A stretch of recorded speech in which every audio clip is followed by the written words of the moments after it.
The situation along the line of actual control in Ladakh remains extremely grim. Chief of the Army Staff, General Manoj Mukund Naravne, today visited forward areas in eastern Ladakh. He met troops, he complimented troops for their zeal and enthusiasm and awarded the chief's commendation to one junior commissioned officer and two Jawans who bravely faced off with the Chinese at Pangong So, also at Patrol Point 14. At this point of time, Indian and Chinese soldiers remain in an eyeball-to-eyeball confrontation at multiple locations along the LAC.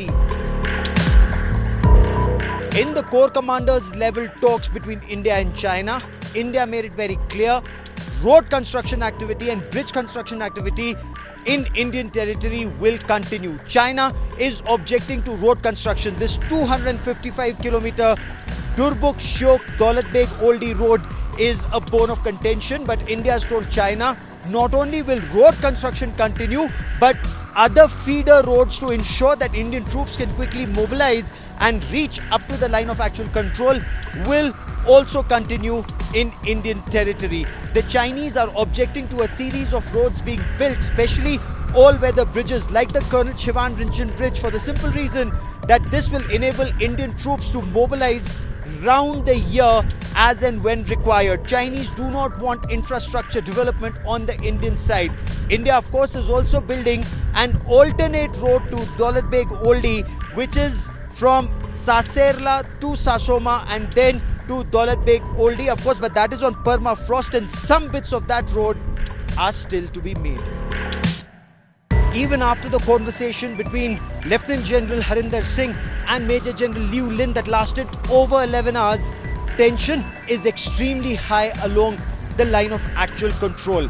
While the Chinese did commit to disengage, there are very few signs, if at all, of Chinese disengagement. Troops remain in an eyeball-to-eyeball confrontation amidst satellite imagery that seems to indicate that the Chinese are actually building up on the other side of the line of actual control. There are additional Chinese 155mm artillery pieces that are being sent to the line of actual control, additional tanks being mobilized, additional troops being mobilized. Some of the forward air bases of the Chinese Air Force have also now been activated, and this seems to indicate that while China talks peace, China's intentions are extremely sinister, and that is why forces on the Indian side are also extremely alert. They are in an eyeball-to-eyeball confrontation. There is mirror deployment.